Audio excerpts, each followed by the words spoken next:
Winds and blowing dust could make driving dangerous tomorrow as well. Keith Grant's in the newsroom with the warning from the Kansas Highway Patrol. Keith.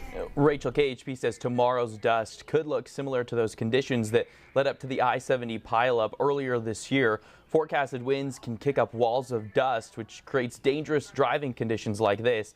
You can't see the road or even a few feet in front of you. You can often spot a dust wall ahead of time, though. That's when KHP says you need to pull off the road and wait for it to pass, typically pulling into a gas station or onto an exit. But if you do suddenly drive into a dust storm, troopers say slow down and pull into the ditch as far as possible. Don't stop in the roadway or on the shoulder, and then turn your lights off. The theory behind that is if someone else is disoriented in that storm and they see your flashing lights, they may think, oh, they're on the road, I need to go that way. And so it could draw attention to you or draw vehicles to you.